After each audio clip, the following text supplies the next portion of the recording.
Hi, I'm Kyle Pennypacker and welcome back to Penny Prepper. In today's video, we're going to be discussing prepping from scratch.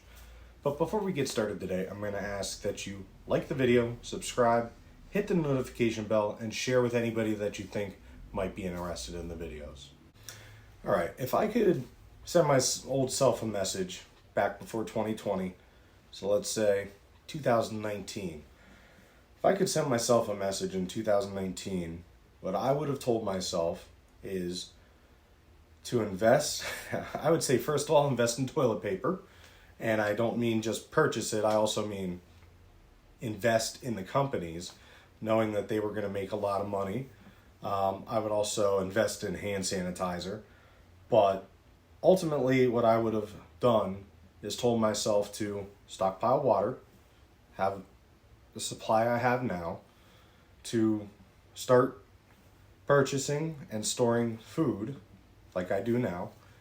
And then also I would have tried to bought as much ammunition as possible before the prices skyrocketed the way that they did.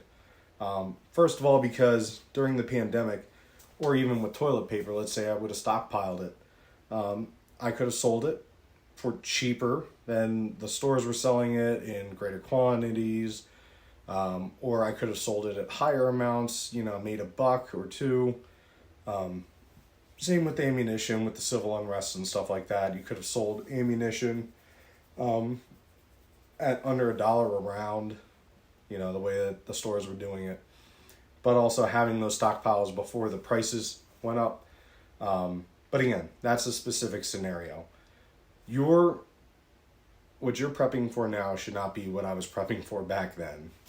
Like I just hinted at, whatever you're prepping for, whatever scenario or area specific thing you're preparing for, whatever emergencies you have in mind, that should not necessarily be based on what happened in 2020, shouldn't be based on what's happening in Ukraine.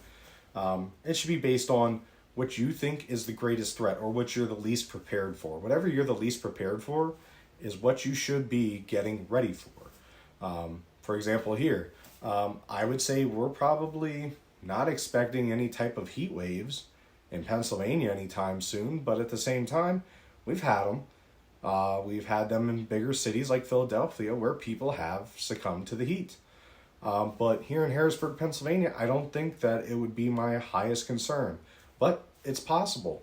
So that's something I should take into account. All right, the first thing that you should really do is, if you have never been into prepping before, I would say the very first step is going to be getting yourself mentally prepared for prepping.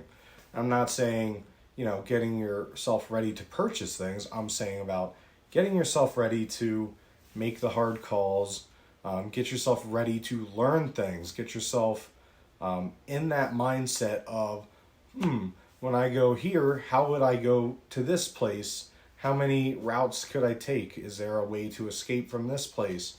You need to always be looking for an exit. You need to be looking for dangers. Also, keeping yourself in the mindset of looking for deals and better ways to do things. So as you're watching YouTube channels, or if you're just looking online, if you see an interesting way of doing something, go ahead, write that down, learn it, and get better at it.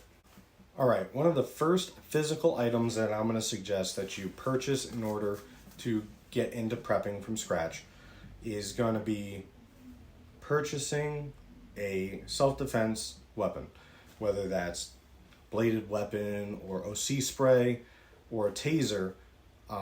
That's all great, but those things are designed to temporarily incapacitate.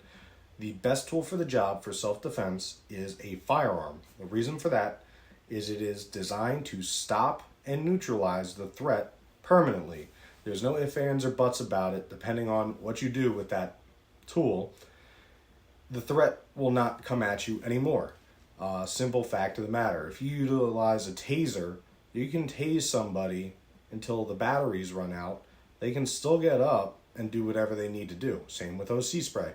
You can spray somebody right in the eyes till the can's empty. They can get up and they can still hit you with an object or do whatever they need to do. Firearms are the best tool for the job. They're distance, So you don't even need to get close to the threat. And if you're noticing, I am dancing around a lot of these words. Well, because there is an algorithm, I don't want to make it mad, especially being a very small channel.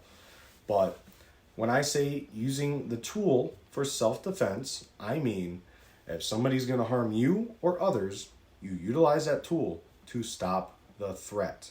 As soon as a threat is done or over with, let's say that means the person runs away, you don't need to utilize that tool. It's actually against the law to utilize that tool in that manner. So it's one of those things where we say self-defense and other people hear the M word. Sounds like burger, I guess. And that's something where you need to get in that mentality of self-preservation. I'm not saying you can't help people, but I'm saying you need to be able to save yourself and the people that you love, utilizing the best tools possible. All right, so you already have the mentality of a prepper. Perfect.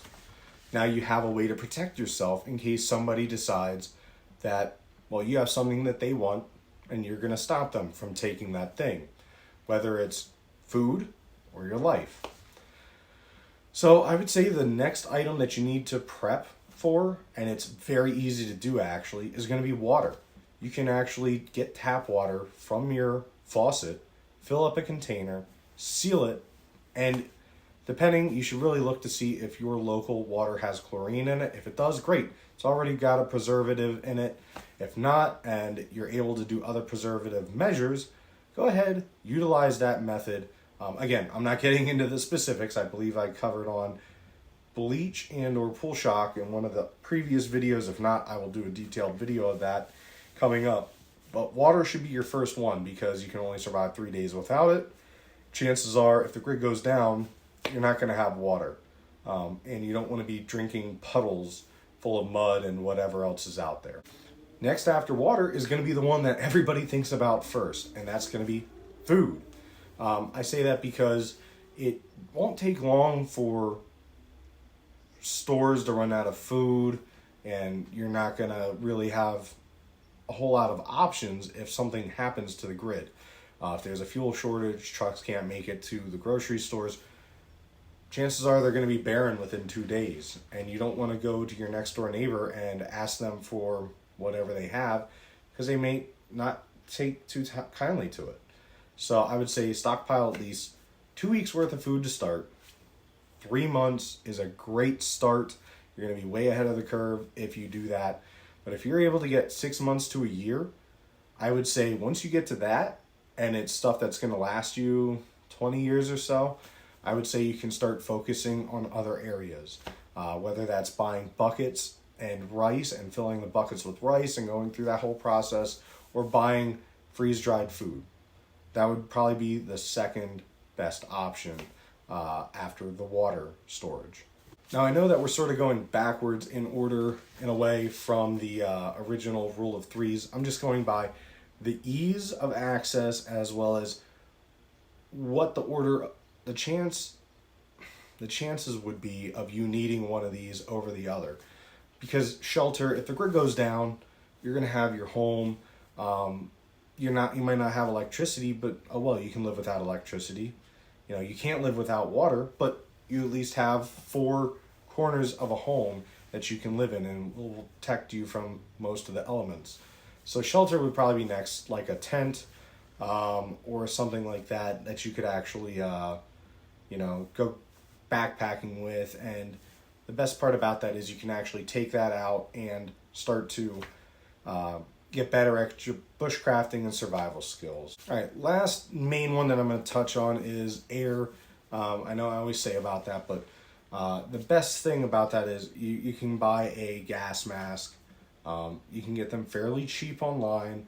You can buy multiple filters, make sure that they're in date, stuff like that.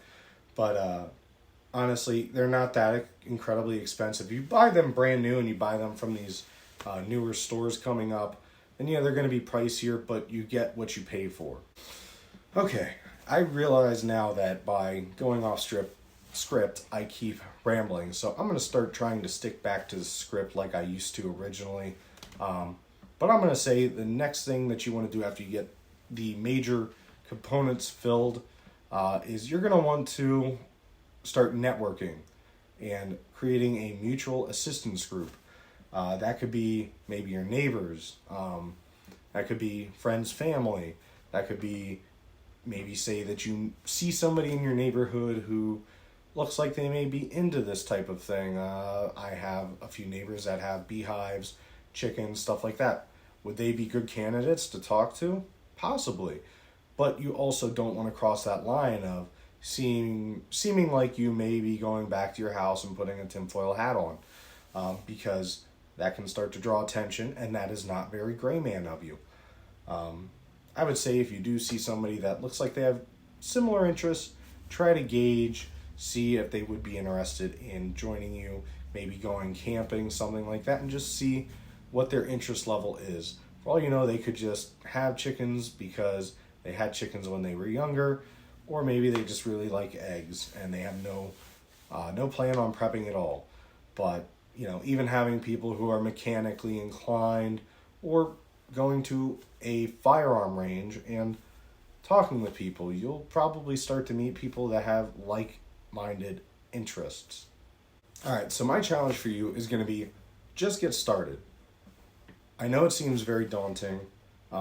Prices of materials has gone up, but just starting, and let's say if you only have $10 in your bank account that you think that you can throw at prepping, go out and buy a couple big things of bottled water. Because honestly, water is going to be the biggest thing that you're going to be scraping by to find in a grid down situation. It's not the best option, but it is the best, cheapest option to keep you alive. If you're able to get a cheap gas mask, you can find military surplus gas masks for $30 with NATO filters. Same with food. You can buy a big bag of rice, put it in a bucket with an oxygen absorber, and it will feed you for a decent amount of time. Is it going to be the best tasting thing? No, but it's going to keep you alive. And it's really just about survival. If you have nothing else to eat but white rice with a little bit of salt, if you even have salt, you're going to eat it. All right, that's all I have for today's video. If there's anything you would like to see in any upcoming videos, please comment and let me know below. Stay safe, stay prepared.